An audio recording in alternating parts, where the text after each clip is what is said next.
ఈరోజు దేవుని మాట కీర్తన గ్రంథం 31వ అధ్యాయం 12వ వచనం. నీవు నా గోనె పట్ట విడిపించి సంతోష వస్త్రము నన్ను ధరింపజేసి ఉన్నావు. యెహోవా నా దేవ, నిత్యము నేను నిన్ను స్తుతించెదను. ఒకప్పుడు గోనె పట్ట కట్టుకున్న విధానం, బాధలు, కష్టాలు, కన్నీరు, కలతలు, వేదన, సంతోషం లేని, సమాధానం లేని పరిస్థితులు.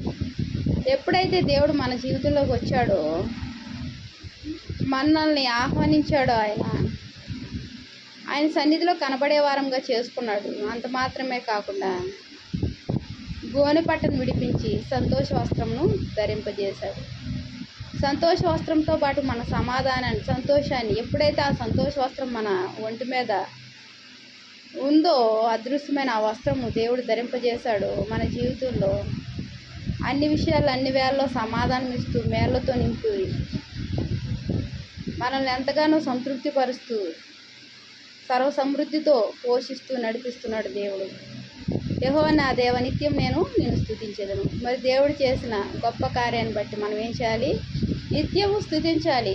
ఒక్క కార్యం కాదు, ఎన్నో కార్యాలు ఇప్పటి వరకు మన జీవితంలో, మన కుటుంబాల్లో, మన కుటుంబ సభ్యులందరికీ, వాక్యం వింటున్న నాకు, నా కుటుంబానికి, మీ కుటుంబాలకు దేవుడు ఎంతగానో సహాయ సహకారాలు అందిస్తూ, ఎవరూ చేయలేని గొప్ప కార్యాలు మన జీవితంలో చేస్తూ, మేళ్లతో తృప్తిపరుస్తూ నడిపిస్తున్న దేవాది దేవునికి మనం ఏం చేయాలి? నిత్యము స్తుతించే వారంగా ఉండాలి. దేవునికి వందనాలు. ప్రార్థన చేస్తున్నాం. మహాప్రేమ గల తండ్రి, కృపగల నాయన, నీకు ఎన్నో వందనాలు, స్తోత్రాలయ్యా.